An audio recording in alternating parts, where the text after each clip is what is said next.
Running. Let's see here, folks. A little bit smoother than last time around. Still not up on StreamYard again, but still streaming to you on YouTube. And this time, hopefully, on Facebook for the first time in a really long time. I'm super pumped because Facebook has finally said, Dave, it's okay. It's okay. You can do stuff on our platform again. I'm no longer zucked. Maybe he had a come to Jesus moment and said, Dave's not so bad. You should have him do stuff on this platform. The people that follow him, they're good people. They're mostly degenerate veterans, but that's okay. They're still good people. And so now I can do stuff here where I got started. It's my OG platform, putting out content, grinding back in 2019, which seems like 25 years ago before the world exploded. So, welcome, folks. This is another live stream here. I'd be remiss if I didn't say spasiba, spasiba, right? My Russian is actually a lot better than you guys probably think. Well, at least than the former CDS would think. Anyways, he probably thinks I know a lot more Russian than I actually do. Being a useful idiot and all. We're going to get into that because I'm a little bit spicy. I'm a little bit fired up today. But before we get started, folks, if you're watching, if you're tuning in, I see people are starting to trickle in. If this is your first time here, in the comments, drop virgin. And if this is your second time or fifth or 10th time, drop veteran in the comments. Let's get this algorithm fired up. So it's Thursday today. We're doing our live. It's a little bit earlier than usual. I need to go pick up my kids a little bit earlier today. Summertime hours, right? Summertime always messes me up, gets in way of my business hours. But main thing today is we're going to cover off some of the things related to the interview I just did with Harrison Faulkner on True North. Super pumped about that. Love what Harrison is doing. And we're going to look at, as always, some of the things that are going on in veteran land. Mostly the stuff that's focused around me. Don't worry, it has relevance to you as well.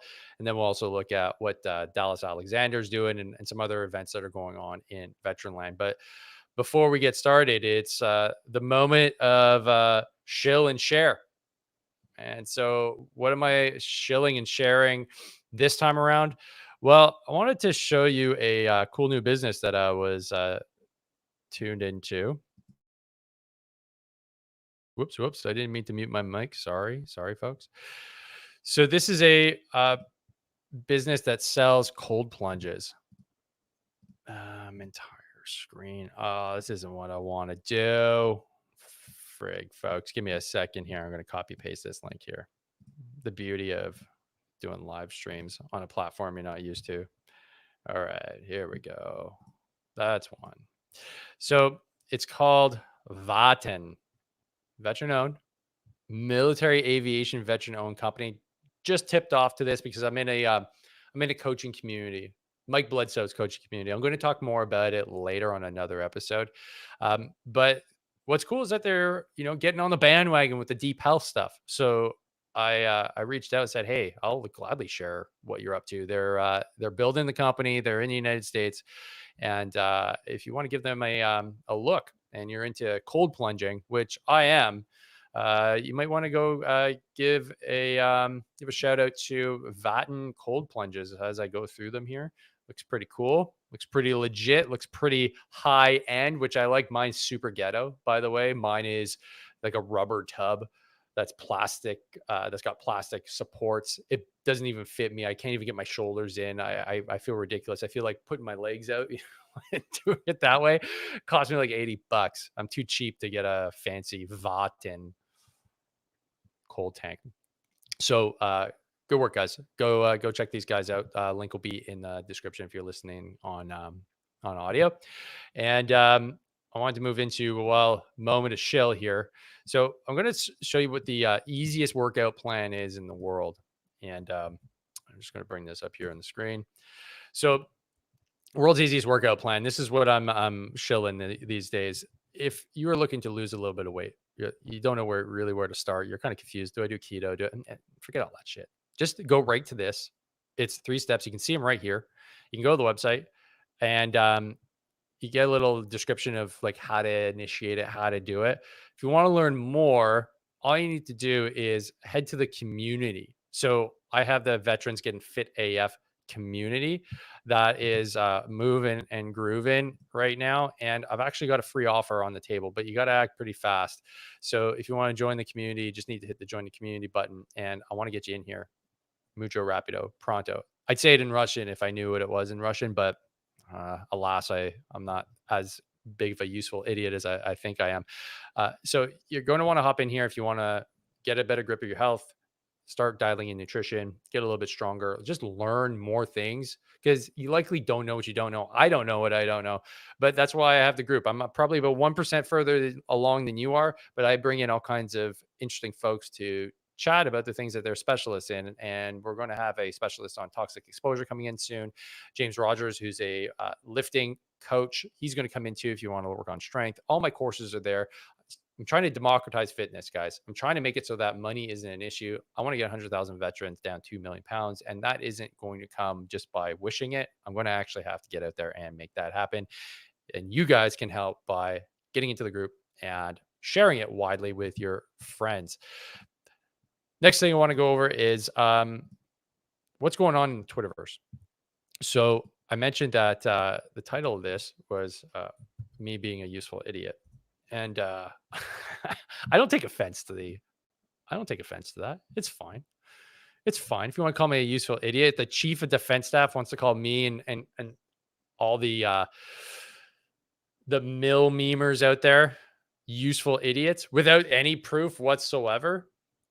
That's fine. I mean, coming from a guy who literally cheered on a Nazi in the House of Commons, I mean, that's a bold statement. It's a bold statement. I said I'd put 5 in his eye if I saw him. But that's a little bit harsh. I was a little bit spicy that day. I take that back. I don't like physical violence. Those days are done for me. Critics of top soldier Jennie Carignan military diversity are helping Vladimir Putin, Canada's outgoing defense chief says. Yes, not incompetence. It's criticizing diversity. That's the problem. Chief of Defense Staff General Wayne Eyre handed over command of Canada's military to Jennie Carignan on Thursday. I believe she's general now, right? Did she get promoted? Because I believe she was lieutenant general before that. Okay, let's get into the article a little bit. Canada's outgoing defense chief hit back at his critics and those questioning the appointments of the first female general to lead the Canadian forces by claiming they were aiding Russian President Vladimir Putin. Chief of Defense Staff General Wayne Eyre, who handed over command of the military to General Carignan on Thursday, has faced intense criticism for his efforts to change the military culture, including his decision to ease dress and deportment. Now, we all kind of know what happened there. It was a resounding failure, and they've already reverted back. And but he goes out onto the next step, right? So he's going out with a bang. So it says here, retired and serving military personnel complained Eyre was bringing a woke agenda to the Canadian forces. Yeah, whatever you want to call it. It's an agenda of managed decline. So if what you're doing isn't actually improving the fighting force, well, what are you doing? I mean, I think he's the worst CDS in history. Now, what's my comparison? All the others that I didn't notice were doing a bad job. So he's the first one that really pinged my radar because, my buddies don't even want to be in the military anymore. Those are still in. Nobody wants to join. We don't have any bullets. We don't have any missiles. We don't have any ships. Well, that was on your watch, bro. But we got tampons in the washrooms and we were able to have long hair. What? How does that make any sense? So if you're not improving the fighting capacity of your force and you're losing the attrition rate is insane with the Canadian forces, you're failing. You suck.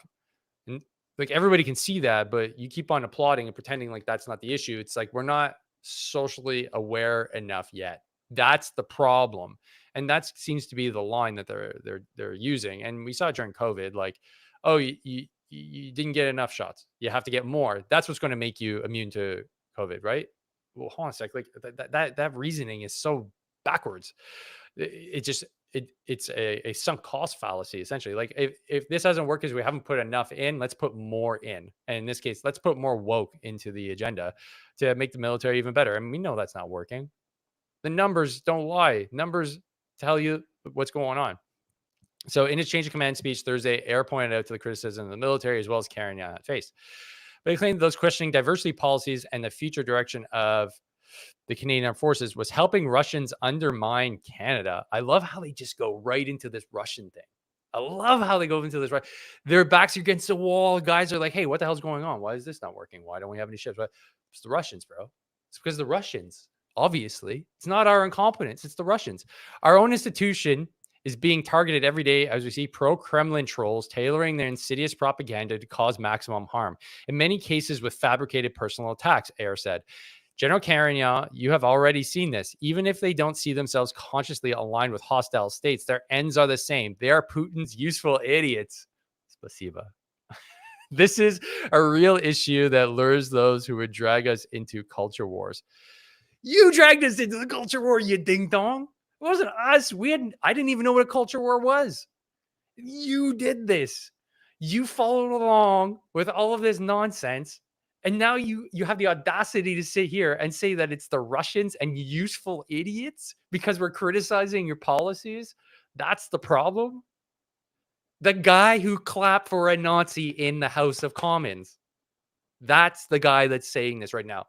Do you know how much? I didn't mention this, and we'll get into the interview with Harrison soon. I didn't mention it on the interview. There was a lot to talk about.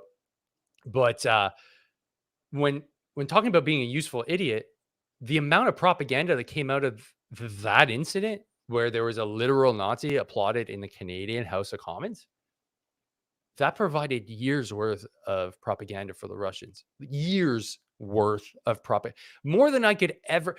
I guarantee you the Russians are not using my podcast for their propaganda machine. They're not. They're just not. What I'm saying comes out of my own head and my own heart.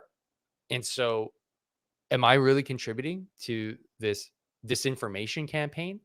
Is that really where we're going to go with this? Wayner, we're the problem, not you and your incompetence and all your generals that are just as incompetent. And the folks that went along with all this garbage, they're just as incompetent. Come on, man. Come on. Like, let's play serious here.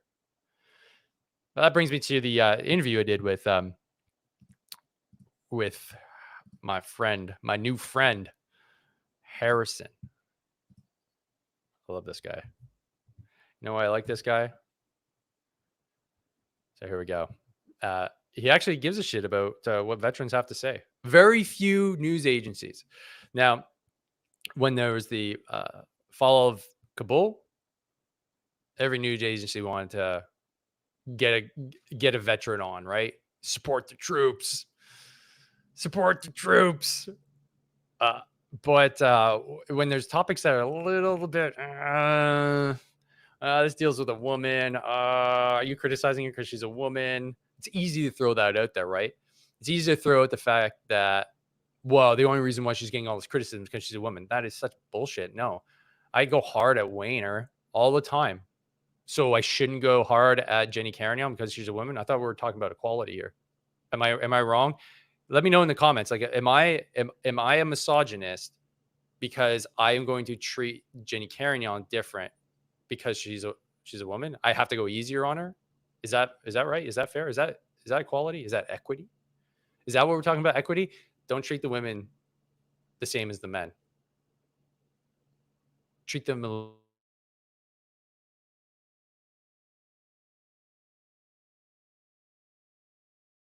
Which one? Love to know in the comments.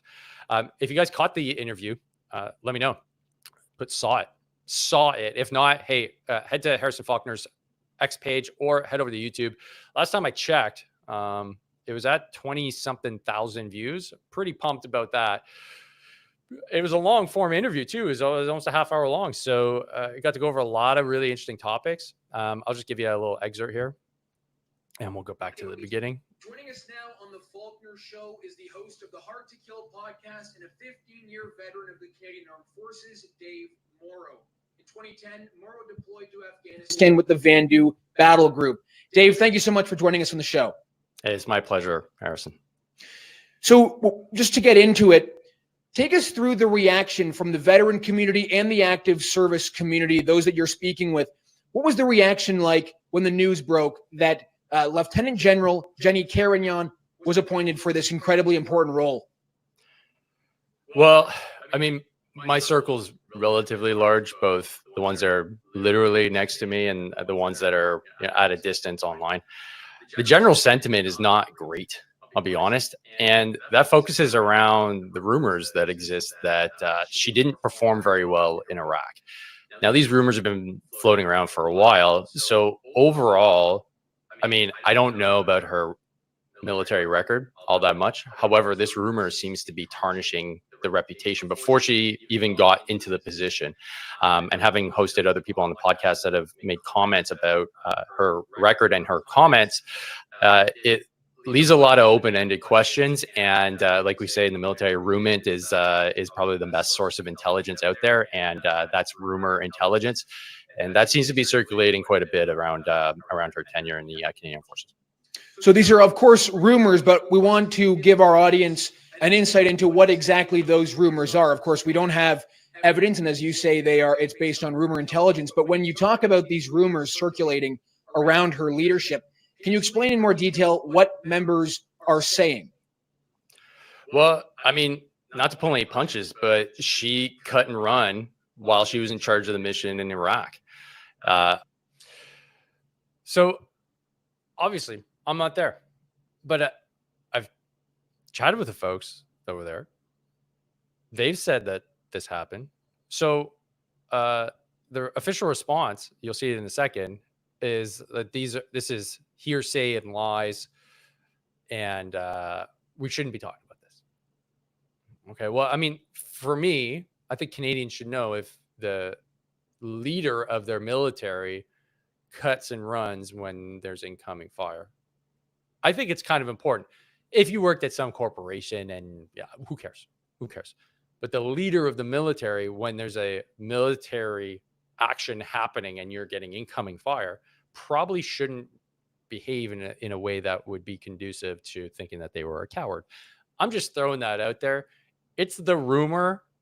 Now, if the individuals that I've talked to are all lying, I'd be surprised. I'd be surprised. What would be the reason for them to lie? If you know any details, drop them in the comments, man. Let's keep it going. Let's keep it going. But we'll get to the part where they actually have a response from the CDS office. Like, I'm currently wearing the shirt, which is Iraqi from Corporal News Network, that outlines the ridiculousness of that situation. Now, I wasn't there, but having spoken to folks that were, essentially we're dealing with a general who is in charge of her troops in Iraq, incoming fire. So rockets started to be lobbed into the camp, and she decided to cut and run, call her own evacuation, pack up her carpets. And the only thing that prevented her from getting on the helicopters was another NATO general from the United States basically dressing her down and telling her to get back into her post. That to me is a pretty serious allegation, and I just haven't seen it addressed as of yet. In the interest of fair journalism, True North reached out to the Department of National Defense and General Carignan to provide comment to these serious allegations. And in response, this is what a Department of National Defense spokesperson told True North. We are aware of ongoing disinformation stories currently spreading on social media targeting General Jennie. I love how when you bring up a story now, it's immediately labeled disinformation. You notice that? This term didn't exist before COVID. It didn't. Now it's always thrown in there. Oh, this is disinformation. This until it's not. And then aren't you the ones then are spreading disinformation by saying it's disinformation? Like, I mean, how far down this rabbit hole do we have to keep on going to realize that if there's something that comes out, okay, let's address it, right? Why label it disinformation? Because you know what they're doing. They're trying to label what guys like myself and other guys are saying we're enemy actors, right? Because disinformation, misinformation is an aggressive action typically done by foreign actors that want to gain some sort of leg up, either politically, economically, within a foreign country for whatever reason. It's war, right? It's what countries do. So to label what I'm doing as disinformation is pretty serious.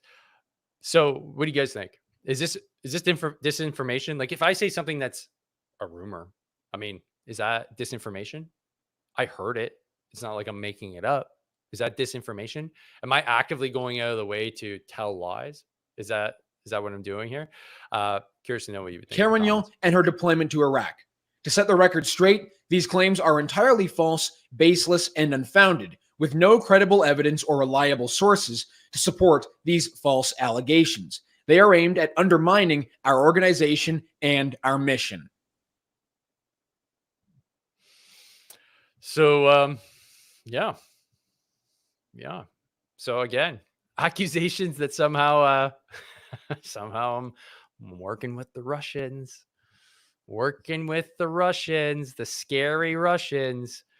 Um, and to kind of echo what else is going on here, right? We have bandwagoners. My favorite, Aaron O'Toole, congratulating the CDS. Right, cool. A torrent of toxic and stupid posts, and it gives us so my post congratulating new CDS. I'll read the whole thing because folks may not be able to see this. My post congratulating the new CDS, who also happens to also be the first woman to become a 4-leaf general, led to a torrent of toxic and stupid posts, and it gives us a small glimpse of what women have to put up with online. A few elements really bothered me. First, General Carignan has an impressive career of tours and command assignments. Compared to many of the top generals from 1960 to 1990 period, she has far more operational experience, yet many were questioning her credentials. That is brutal. Okay. I mean, I'm not questioning the credentials. She did what she did. Cool. I just have this one thing. Well, there's more than that one thing, but let's carry on. Many online warriors who have never spent a day in uniform had the temerity to weigh in on military career. Pathetic. They should step up or shut up. No, bro, I'm here, man. There's let's open this tweet up because I'm pretty sure he got a shit ton of folks replying back. Like, yeah, bro, open and willing from Veterans of Freedom.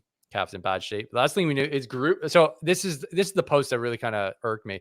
Calf is in bad shape. The last thing we need is groups that would support the institution tearing it down. I sincerely hope a new government and more sustained funding will help address the serious morale and operational issues. Memes are and rage farming don't help those still serving. No, man, this is where you miss the point. The point is that the memes exist because the culture sucks. And to not call it out, to not meme it, will just force us to internalize it and make things worse. That's such a ding dong thing to say. We're trying to make things better.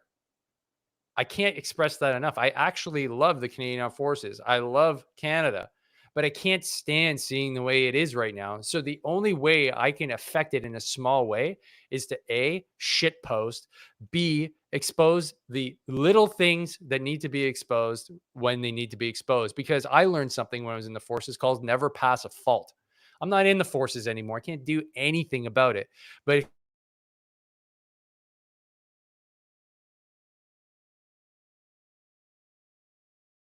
like see like your RMC little club, ring knocker club of officers that can just hide shit and get away with abuses of power. It's not going to happen anymore.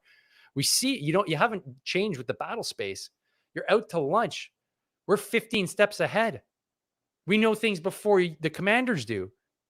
Bring us into the Americans understand this. They're bringing their influencers into the fold. They're like, hey, we don't want these veterans not on our side. Yeah, sure, they have their issues, but here we call us IMVEs, ideologically motivated violent extremists, Afghan veterans, labeled as one of those. So really, like, you're creating your own problems, and we're not going to stop. I can't get canceled. I'm getting paid. I can sit at home. I can do as many of these as I want. You're not figuring this out, and posts like this just are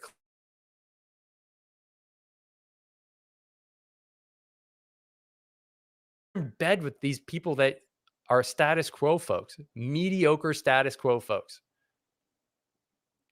So until you come around, you're gonna keep on posting like this. Here we go.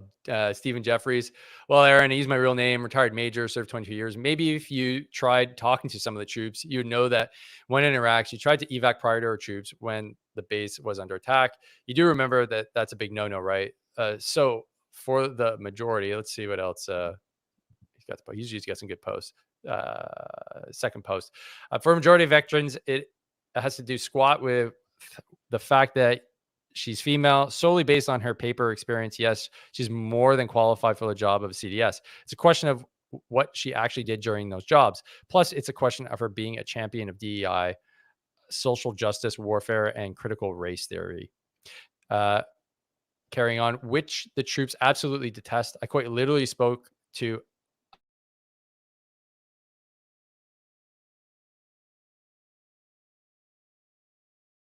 offered to her due to her gender, rightly or wrongly. That's what they feel. Yeah, I mean, the emotion around it. I mean, it's very hard to get around that. If you believe and you feel that this is like a diversity hire, I would argue that her record sucks. Like being in charge of the culture change and completely destroying the culture. I mean, that's grounds for not getting the job, in my opinion. Hey, how's recruiting? Sucks. Hey, how's retention? Sucks. How's morale? Sucks. Well, who do we put in charge of all this? Oh, Jenny over here. She got the job a few years ago. Oh, that's interesting. Well, where are the reports? Like, how are things going? Like, what did you guys do? Oh, well, we brought in purple hair folks and folks with neck tattoos and folks that think they're unicorns and folks that have severe intellectual disabilities.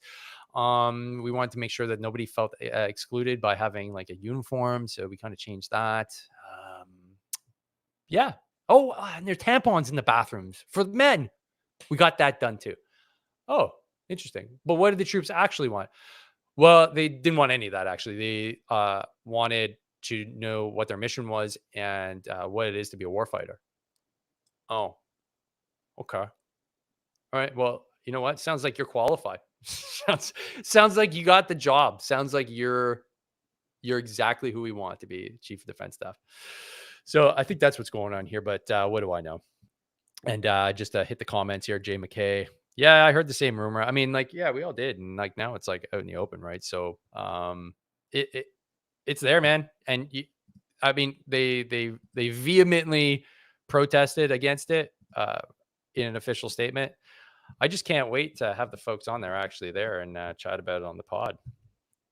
And then we can just go, I guess, toe to toe, unless we have video evidence, or the actual general, American general that was allegedly telling our general to stand down and get back in their post. That would be cool. Anyways, I shifted gears. Now I'm done talking about incompetent generals. Our boy Dallas Alexander made it onto InfoWars. Holy shit! So let's play a little bit of this. All right, Alex, let's boot up here. Oh no, got a spinning wheel of death. Come on, Alex Jones. So give you some context. Dallas, obviously, if you don't know who he is, longest part of the team that has the longest sniper kill in history, 3,540 meters. So I've had him on the show. Just went to go see him this weekend down in London, Ontario. Play amazing artist, and he made a comment because folks were asking him like, "Hey, Alex," say, "Hey, Dallas, what's the deal with this Trump assassination stuff? Like, what are your thoughts?" So he just posted a walk talk video, got millions of views. And if anybody's going to discuss like the sniping, it's this guy. And the Americans have really taken to him because he's Canadian. So he's like, he's outside the American political spectrum, right? And so he got on the InfoWars. So unfortunately, for whatever reason, I can't. Is the government stopping me from playing this? What do you think, guys? Is this the government? You can go find it. He just has a good conversation about what he surmises happened. And his theory is like, there's no way that there was just one guy taking a shot.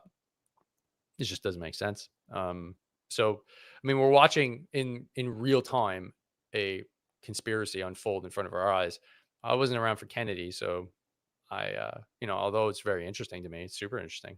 When I watched the JFK movie by Oliver Stone back in the day, that made me ask a lot of questions. Like, oh, that's a really well done movie. I wonder how much of this is true. But that was before the internet. So now we got the internet, and we were able to do some deep dives. It's pretty interesting stuff. I mean, to me, it's pretty clear that there's an assassination attempt that was a conspiracy to kill JFK. So, would they be so far off the mark to do this for Trump? I don't think so. So, I mean, conspiracies happen all throughout history. I don't know why we're so hellbound on there not being conspiracies, right? So, it is what it is, man. I mean, I can't affect it, but good on Dallas for getting out there and just expressing his point of view, and folks listening to veterans that have something to say.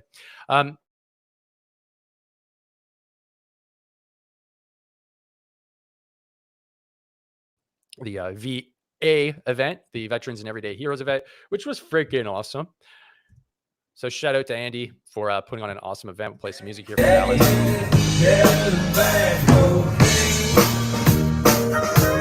The drummer's a veteran as well.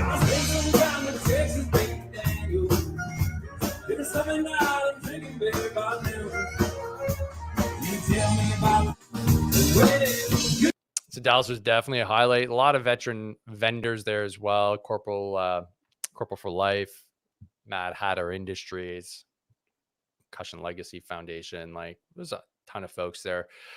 So definitely love supporting the veteran community at events like this. And just to round out today's live, I just wanted to share with you the upcoming episodes on the podcast. So the first one I wanted to highlight was is with Tim Jensen. Tim Jensen is the president of the Grunt Style Foundation. I'm slowing down a little bit today. Grunt Style Foundation. And we had a chat about toxic exposure and are we prescribing suicide. He's got a really interesting take on that, and he's got a lot of things to say about this topic.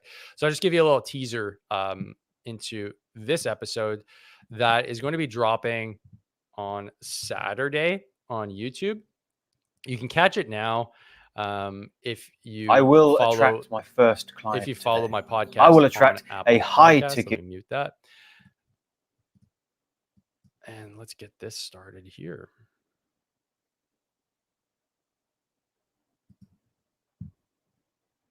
To fall for heroes proved in liberating strife, who more than self their country loved, and mercy more than life.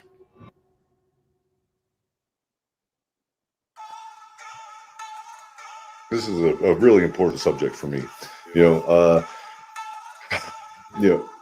Veteran suicide is a problem in the United States, and I have to imagine that you are having a very similar circumstances in Canada. 100%.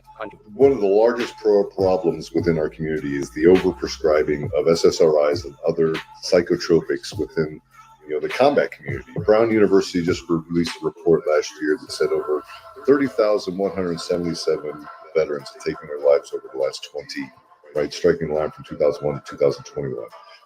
That 7,054 combat deaths, right? So the veteran community is taking their lives at a nearly four-time factor than what they're sustaining during combat. That's a problem. When you really start peeling back some of the issue on that, you're starting to see that there are some tangibles that thread through all of these circumstances, right? And there's a lot that is affecting the suicide of the veteran. We're saying that the prescribing of these medicines are becoming an issue, and we are able to connect dots that and people that are taking their lives through the reports that we're getting our hands on. These drugs, these psychotropics, are being found in the individuals at autopsy, right? So we got a problem. The number of veterans is something more along the lines of 150,000 plus have taken their lives in the last 20 years, right? I mean, we're talking about we got medicines that are extraordinarily dangerous when they're being mixed with other medicines, and what we're really trying to have this conversation around is an education platform, to get people to understand that these medicines are, can be dangerous. They can lead to suicidal ideations. And when we say can, it's more like likely. So there you go, folks. Dropping on Saturday. Really good conversation with Tim Jensen. You can find a link here on YouTube. I'll also drop it in the comment section for you to tune in on Saturday. And you can tune in live in the comments because it is a premier event. You're definitely going to want to tune into that. And lastly, just going to plug the Military Influencer Conference. This conference is kicking off on the 30th of September, and we're proud to be part of the Canadian contingent Rocket Canada House at this year's event. We're going to be bringing down a bunch of Canadian veteran entrepreneurs, and we're going to have a bunch of Canadian sponsors there as well, and showing what Canada is up to in the veteran entrepreneur space. If you are interested, if you're an entrepreneur, drop me a message. Okay. All the details will be in the description. And if you are considering sponsoring, helping some Canadian veteran entrepreneurs get their butts down to Atlanta this year, then by all means, drop me a message as well. And we'd love to have you on board supporting veterans in their new mission. So that's it for me today. Thanks for tuning in. Really appreciate it. Time for me to go pick up the kiddos and then get after it later tonight. So don't forget, every Thursday, we're tuning in here for live action on the Hard to Kill podcast. And don't forget to hit the like button, hit subscribe, and hit the bell notification for all notifications coming your way. And don't forget, train hard, fight easy. I'll see you on the next one. Peace.